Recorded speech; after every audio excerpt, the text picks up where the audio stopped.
এই জায়গাটার নাম তো আজকে আর একদম পুরো বান্দর আরো রোমাঞ্চকর রোড। এটা নাম কি? আমরা এই রোডটা যদি সপ্ত একদম ওয়াইড অ্যাঙ্গেল একটা ভিউ আসতো। কত নাও? তো আমরা এই যে এখানে ছিলাম হোটেল গ্র্যান্ড ভ্যালিতে, আর এই যে নাজমুল, মোহিত, রিপন, এই যে হোটেল গ্র্যান্ড ভ্যালি। আর আমরা এই যে সবাই এখানে মোটামুটি রেডি হয়ে গেছি গেট আপ সেট আপ লইয়া, আর এখন আমরা বের হয়ে যাব। তো আমরা এখন কমিউনিকেটারগুলো কানেক্ট করে নিতেছি। তো এখন সময় 9টা 38, আর আমাদের বাইক অলরেডি চলে গেছে 439 কিলো। আমরা এখন পাম্প থেকে ফুয়েল নেব, ফুয়েল নিয়ে bye bye hotel grand valley. তো ফুয়েল নিয়ে আমরা আবারও দেখি ফুয়েল পাম্প কোন দিকে, পাম্প কোন দিকে? অল্প করে দিস, 3 ভাগের 1 ভাগ দে। তোমার কি ফুল করবা? আচ্ছা মাইনাস করে আইন, মাইনাস করে আইন। দাঁড়ান দাঁড়ান দাঁড়ান, অকটেন বুস্টার ডাইলে নিলাম, দেন। ওই ভালো লাগবো না, 40 টাকার মিল করেন, হয়েছে 1340 টাকা। তো না মহিদের বাইকে ঢুকলো 1000, আমার বাইক ফুল লোড একদম মুখ প্রতি। একটু চার্জার কেবলটা চেক করেন, মোটল ফের চার্জার। তো আমরা এখন বান্দরবন শহর থেকে ঢুকে যেতেছি নীলগিরির রোডে। কালকেও আমরা এই রোডে প্রায় 10-15 কিলোর মতো এক্সট্রা রাইড করা হয়েছে, আজকেও রাইড করা হইতেছে। তো আজকে আর আমরা এই রোডটা যদি সব কিছু ঠিকঠাক থাকে আলহামদুলিল্লাহ আমরা এই দিক দিয়ে আসবো না। তো আমরা অন্য দিক দিয়ে ঢোকার চিন্তা ভাবনা করব। আর এখন বর্তমানে আমরা যাচ্ছি হচ্ছে নীলগিরি, আর আজকে প্ল্যান হচ্ছে নীলগিরি যাব, তারপরে হয়তো বোঝা যাবে। তো চলেন, সব কিছু ঠিকঠাক ছিল বা আমরা সুন্দর মতো রাইড করছি, তার জন্য শুক্র আলহামদুলিল্লাহ। সাবধানে করতেছি এবং রাইড করবো ইনশাল্লাহ। তো আমরা এখানে দাঁড়াইলাম, এক ভাই আনারস পায়রা নিয়ে আসছেন। দেখি এগুলা কি পাকা? ভিতরে পাকা আছে, ভিতরে পাকা না? কাইটা তো দিতে পারবেন না আপনি? না আমার সময় হবে না, আমার টাকাও নেই। এগুলা কি ঢাকা চলে যাবে? না ঢাকা না, এটা চিটাগাং যাবে। চিটাং যাবে না? মিষ্টি হয়তো এগুলা না? তাহলে সামনে থেকে পাইলে খাই নেবো। হ্যাঁ ঠিক আছে ভাই। ওই যে ওইদিকে ওইখান থেকে পারতাছে, এই যে আনারস গাছগুলো দেখেন, ওই যে আনারস ওই যে পারতাছে ওনারা। আর এই ঢাল দেখলেই আমাদের আসলে গা শিউরে ওঠে। ওই যে দেখেন ওনারা কি ব্যালেন্স নিয়ে তারপর আনারস পারতাছে। ওই যে দেখেন পাহাড়ের চূড়ায় একেবারে, এগুলো আসলে কল্পনা করা যায় এগুলা, যে আসলে এই যে দেখেন এই ঢালটার মধ্যে কিভাবে আসলে এই যে দেখেন কি ঢাল, ওই যে আনারস দেখা যায় এখানে। আসলে আনারস কিভাবে যে রিস্ক নিয়ে ওনারা ইয়ে করে, কারণ যদি এইখান থেকে ওনারা পড়ে যায় তাহলে কিন্তু অনেক উঁচা থেকে পড়ে যাবে, 3 তলার কাছাকাছি হবে, 3 তলা হয়ে যাবে প্রায়। এই যে এখানে অনেকগুলো পায়রা রাখছে, এই যে এই রাস্তা দিয়ে ওনারা ওঠে। এবার বুঝেন বৃষ্টি যদি হয় তাহলে এইভাবে এই জায়গা দিয়ে কিভাবে উঠবে। তো আসলে ওনারা মোটামুটি একটু কষ্টেই জীবনযাপন করে। এই যে চান্দার গাড়ি পর্যটক নিয়ে, ওনারা দেখছো গুইরা থাকে। ওই যে দেখেন সামনে কি একটা বয়স্ক মহিলা আসতেছে, আর এটার মধ্যে অনেকগুলো আম। এগুলা কি পাকা আম দিদি? পাকা আম। এই যে আনারস, আর এটাতে না হলো মনে হয় প্রায় 40-50 কেজির মতো হবে। যে বয়স হয়েছে উনি এখনো কি ওয়েট নিয়ে এই পাহাড়ে উঠতেছে।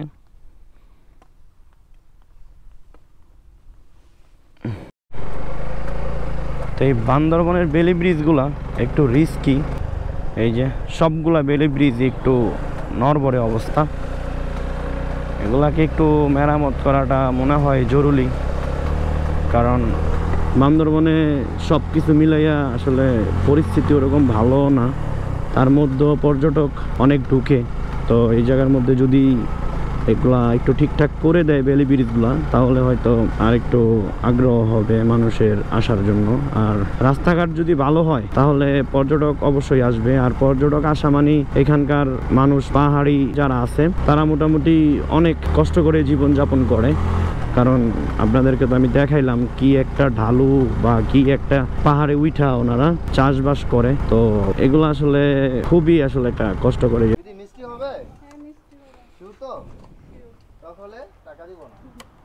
তো আমরা এখন এখান থেকে একটু আনারস নিয়ে নেই। এই জায়গাটার নাম কি? এখানকার কি পানা? বেখানি। ও বেখানি।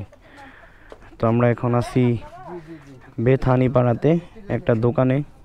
আর এখানে আমরা অকটেনও পাওয়া যায়। অকটেনের কালারটা বেশি একটা সুবিধার না, আর একটু লালচা কালার হয়। তো যারা এগুলো নিবেন লোকালগুলো, কত 70 টাকা বলে। নাও, আচ্ছা কাটেন, একটা ভালো দিনে কাটেন। যেটা আপনার ভালো হবে মিষ্টি দেখা কাটেন।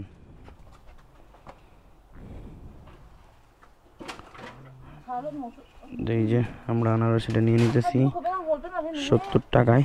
আর এখানে আম আছে, পাকা আম। ওনারা আমাদের সাথে সুন্দর ভাষায় শুদ্ধ ভাষায় কথা বলার চেষ্টা করে, কিন্তু ওনারা কথা বললে আমরা আসলে বুঝতে পারি না, এই হচ্ছে বিষয়টা। এই যে আনারস। তো আমরা একটু একেবারে ডালুর মধ্যে খাড়াই গেছিলাম। বানানীপাড়া থেকে আমরা আনারস খেলাম, আর আনারসটা সুস্বাদু, খুবই টেস্টি, খারাপ না, ভালো, অনেক ভালো আনারস খাইলাম আলহামদুলিল্লাহ। এখানে এই যে চাষবাস করতেছে, আর এই জায়গা থেকে ভিউটা ভাই, ও মাই গড! ওই যে দেখা যায় ওই যে আপগুলা, আর ওই যে রৌদ্র, এই যে আপ, ওই যে রৌদ্র, এগুলা ওই যে বোঝা যাইতেছে যে কোন জায়গায় রৌদ্র আছে, কোন জায়গায় মেঘের কারণে রৌদ্র পড়তেছে না, এগুলা বোঝা যায়। আর এই যে এই জায়গাটা দিয়ে ঘুরলে এই যে দেখেন এই পাহাড়টা, ও রে ভাই, সেই ভিউ তো মাথা নষ্ট। আর আমরা আসলে অনেকেই বলি যে পাহাড়ে চাষ করে, পাহাড়ে চাষবাস কেমিক্যাল মুক্ত, ফরমালিন মুক্ত, এরকম একটা কথা বলি। তো এটা মনে হয় আমাদের ভুল ধারণা। ওই যে ওইখানে একটা হলুদ কালারের একটা ইয়ে দেখা যায়, আর এগুলাতে কীটনাশক স্প্রে করতে দেখছি আমি 2-3 জায়গায়। আর এই যে এখন দেখা যেতেছে ওই যে গাছের জন্য মনে হয় না, এই যে দেখেন হলুদ ইয়াটা ওনারা স্প্রে করে, কেমিক্যাল স্প্রে করে। কেমিক্যাল বলতে হয়তো এটা কীটনাশক হইতে পারে। তো এই আর কি অবস্থা। আর এগুলো মনে হয় লজ্জাপতি গাছ, হ্যাঁ লজ্জাপতি গাছ। এখান থেকে খুবই সুন্দর ভিউ। আর এই যে এখানে অনেকগুলা বাইকার ভাইদের সাথে দেখা হয়েছে, ওনারা চলে আসছে কুমিল্লা লাকসাম থেকে। এই যে এই জায়গাগুলো, আসলে এই জায়গাগুলোর মধ্যে দাঁড়াইলে মনটা আসলে ভালো হয়ে যায়। যে দেখেন ওই যে গড় দেখা যায়, গড়টা মিনিমাম 10 থেকে 15 তলা ডিস্টেন্সের হবে, বা আরো বেশি হওয়ার সম্ভাবনা আছে। নিচে যে বাজ্জার গাছ, আর এখান থেকে মনে হয় যে একদম পুরো বান্দরবনটা দেখা যায়। জাস্ট প্রবলেম এই গাছটা যদি না থাকতো তাহলে একদম ওয়াইড অ্যাঙ্গেল একটা ভিউ আসতো। আর মেঘের কারণে হয়তো অনেক কিছু দেখা যায় না, কিন্তু এই যে দেখেন অস্থির রে ভাই। এটা হচ্ছে ওয়াই জংশন, আর একদিকে নীলগিরি, আর বামে হচ্ছে রুমা, ডান দিকে নীলগিরি। আমরা এখন এই পয়েন্টে একটু দাঁড়াইছি, একটা দুইটা ফটো শুট করবো, পরে আমরা চলে যাব। একটু তো এখানে আসলে বাইক নিয়ে বা নিজস্ব কার নিয়ে আসলে ভালো একটা ফ্যাসিলিটি পাওয়া যায়, মোটামুটি ভালো একটা সুযোগ সুবিধা আছে। আর চান্দার গাড়ি আসলে সবগুলা মেম্বারকে দাঁড়া করায় সেনাবাহিনী চেকপোস্টে। তো সবাইকে দাঁড়া করাইয়া নাম ঠিকানা এন্ট্রি করে তারপর ঢুকায়। আর আমরা জাস্ট দাঁড়াইছি, আমাদেরকে বইলা দিছে যে একটু বাইকটা রাইখা আসেন। তো আমরা বাইকটা রাইখা জাস্ট ওইখানে গেলাম, যাওয়ার পর জিজ্ঞেস করলাম নাম এন্ট্রি বা আইডি কার্ড লাগবে কিনা। তো ওনারা বললো যে কোনো সমস্যা নাই, আপনারা কয়জন লোক, বাইক কয়টা দেখা আমাদেরকে ছাইড়া দেওয়া হয়েছে। তো আসলে নিজস্ব কার এবং বাইক থাকলে মোটামুটি কিছু ফ্যাসিলিটি তো পাওয়া যায়, সকল কষ্টের মাঝেও কিছু কিছু ফ্যাসিলিটি পাওয়া যায়। আর এই যে চান্দের গাড়ির মধ্যে ওনারা ঘুরতে আসছে, ভাঙ্গা আছে সামনে।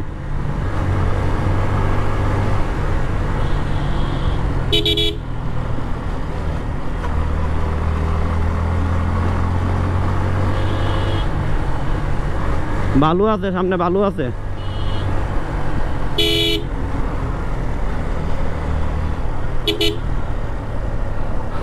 তো আমরা এখন ফাইনালি ঢুকে গেলাম নীলগিরি রোডে।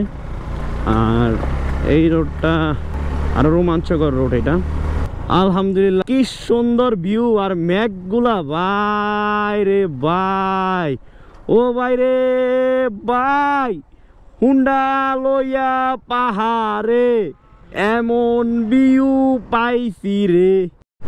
এই যে পাহাড়ি বাচ্চা, হাই ছোট থেকেই ওরা এরকম চাষবাস করতেছে এবং পাহাড়ে চড়া অভ্যাস। আসলে ওরা জন্মগত পাহাড়ি, তাই ওনাদের কোনো বিষয় বা কোনো কিছু মনে হয় না, কষ্টটা কষ্ট মনে হয় না, ওনাদের জীবনযাপনই এরকম। আর ওই গাড়ি আছে, আমরা এখন যে ভিউটা দেখতেছি ভিউ, কারণ কালকে মাত্র বৃষ্টিও গাড়ি নিয়ে আয়ো, এখন আমরা উঠাই দিলাম।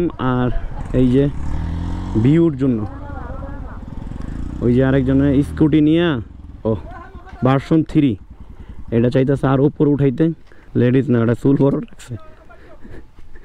তো এই যে এই ভিউগুলা ভাই, চান্দের গাড়ি হোক আর মান্দের গাড়ি হোক, যেটাই হোক, ওইটা দেখি এই ভিউগুলা পাওয়া যাইব। আর ওই যে ওনারা এখানে রেস্ট নিতেছে জুম করে। আর এই যে ভিউটা এখান থেকে সেই আসবে, অস্থির ভিউ। আর ওইটা সম্ভবত নীলগিরি টাওয়ার দুইটা, এখন দেখলে আসলে বোঝা যাবে।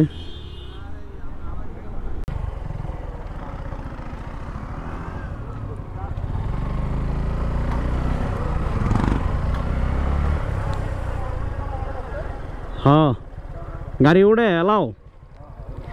তো আমরা এখন যাচ্ছি চিম্বুক পাহাড়ে। শিউননি গাড়ি নিয়ে ওঠা যাবে? গাড়ি নিচে রাখতে হবে না, হাইটে এখানে রাখা যাবে, নিচেই রাখতে হবে এখানে, ওই যে এনে রাখ গাড়ি। তো আমরা এখন গাড়িগুলো এখানে রেখে দেব। আর এখান থেকে আমরা উঠে যাব চিম্বুক পাহাড়ে। পাহাড়ে উঠবো, ওঠার জন্য টোকেন নিতে হবে, 4টা দিয়েন। জি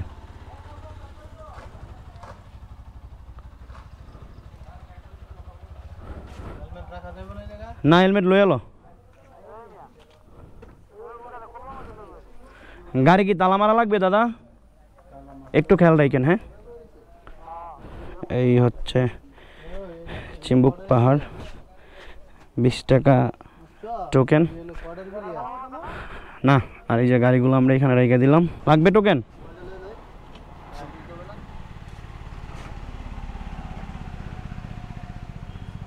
একটু খেয়াল রাখেন। হ্যাঁ, তো আমরা এখন এই যে ঢুকে গেলাম চিম্বুক পাহাড়ে। এখানে আসলে বাইক নিয়ে উঠতে দিলে ওই রে ভাই পিচ্ছিল, কিন্তু খুবই সুন্দর হইতো। আর এই যে শ্যাওলা জমে গেছে, এদিক দিয়ে পানি নামার পথ, এই জায়গাটা অনেক পিচ্ছিল।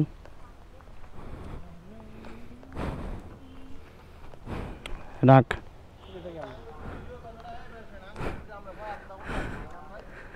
এই যে, আর ওই যে বাইকগুলা,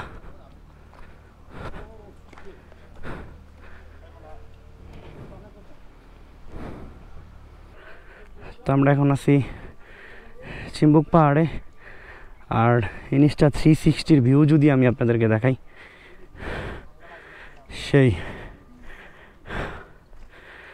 ভাই অনেক কষ্ট হয়েছে। এখানে সবাই ফটোশ্যুট চলতেছে। আর এই হচ্ছে গিয়া ভিউ চিম্বুক পাহাড় থেকে। আলহামদুলিল্লাহ। ধর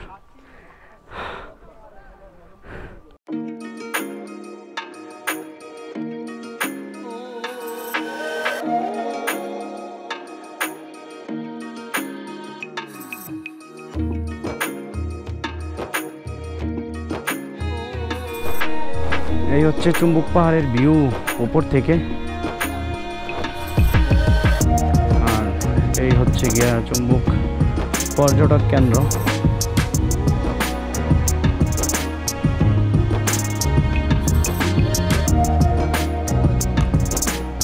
চিম্বুক পাহাড় ভিজিট করা শেষ। তো আমরা এখন চলে যাচ্ছি। আজ যাচ্ছি কিন্তু যাচ্ছি না, আসবো নতুন কোনো সময়, নতুন কোনো দিন। এ দে আন্দা দেখ বেড়া, ছাইরা দে গাড়ি আর মার। ওই দিমু ছাইরা, গাড়ি ছাইরা দিমু। এত সুন্দর ভিউ, মন চাই পাহাড়ের নিচে যেতে গা। আহা, 4 নাম্বার গিয়ারে নাইলে 3 নাম্বার গিয়ারে খেলা ছাইরা। এই যে ভিউ, ওই মেয়েটা কি বান্দরবন ব্রিজ নাকি? ওই যে ব্রিজটা, শহরের ব্রিজটা নাকি? মেঘে পুরো ডাইকা রইছে সাদা। আমরা এখন মেঘের উপরে ভাই, মেঘের যে স্তর থাকে, এই যে আমরা এখন এক স্তরের উপরে আছে, কারণ গরমের দিনে কুয়াশা পড়ার কথা না, এগুলা মেঘ। তো আমরা টানের পাওয়ারে ডাবল ভিউ পয়েন্ট মিস করছি, আর এখন আমরা ওই ডাবল ভিউ পয়েন্টের জন্য যাচ্ছি, কারণ আমাদের এই যে সামনে, আর আমরা ওই পাহাড় থেকে আসছি, এই যে ওই যে চাঁদের গাড়ি উঠতেছে, কি একটা জায়গা থেকে আমরা উঠে আসছি। তো আমরা এই যে এখন এখানে গাড়িটা রাইখে, আর অনেকে গাড়ি এখানে উঠাই, তার জন্য বাঁশ দিয়ে রাখছে।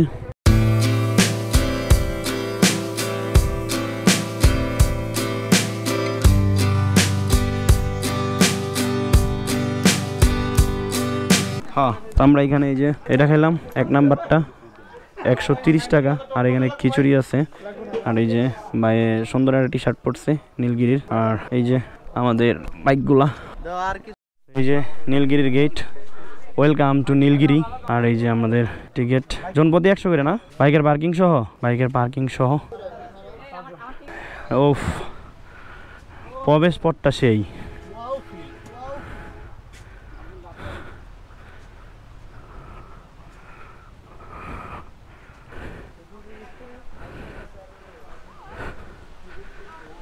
এই হচ্ছে নীলগিরির ভিউ, আর এই যে এখানে একটা দিছে নীলগিরি, এটা সেলফি ওঠানোর জন্য, সেলফি জোন। এই দেখো কি উঁচা, এই হচ্ছে নীলগিরির ভিউ।